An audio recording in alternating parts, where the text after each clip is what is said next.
வணக்கம் நண்பர்களே, உங்களுக்காக உங்களுடன் சில பகிர்வுகளை பகிர்ந்து கொள்கின்றேன். மாதப்பன்ஸ் வே 100+ கண்டுகளிக்கவும் நம்ம இயற்கை சூழ்ந்த பசுமை, தூய்மை, அறம், அரண், அமைச்சு என்ற வகையிலே ஒவ்வொரு வீடுகளிலும் இல்லந்தோறும் பசுமை நிலைத்திட வீட்டை விட்டு ஒரு 10 மீட்டர் இடைவெளியில் சுற்றுப்பகுதிகளிலே பசுமையாக இருத்தல் அவசியம். ஏனென்றால் உயிர்காற்று நமக்கு அவசியம். அதே போன்று பசுமை மேம்படுவதற்கு நாம் நீராகாரத்தை மேம்படுத்த வேண்டும். நீராகாரம் இன்றைய நிலையில் எவ்வாறு உள்ளது என்பதையும் அதை மேம்படுவதற்கான விதிமுறைகளையும் வழிமுறைகளையும் நாம் கடைபிடிக்கிறது அவசியம். வீட்டை சுற்றி இவ்வாறு பசுமையாக இருந்தால் நமக்கு மிகவும் பலன் தரும் என்று நான் நம்புகிறேன்.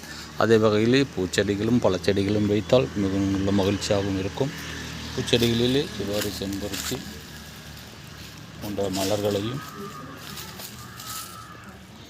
வைத்து மகிழலாம்.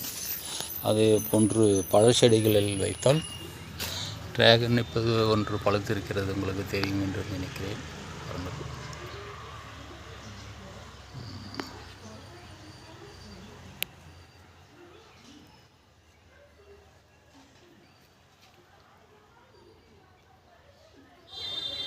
அருகாமையில் ஒரு டிராகன் பழுத்திருக்கிறது.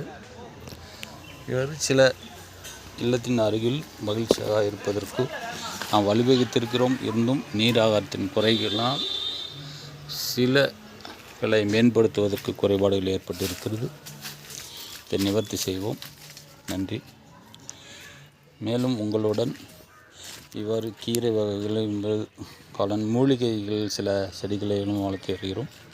மூலிகை செடிகள் டிராகன் போன்று ஒரு சில இடைவெளிகளில் மகிழ்ச்சியை தருவதற்கு இல்லங்களில் நாம் வளர்த்ததால் நன்றாக இருக்கும் என நினைக்கிறேன். உங்கள் கருத்தை பகிரவும்.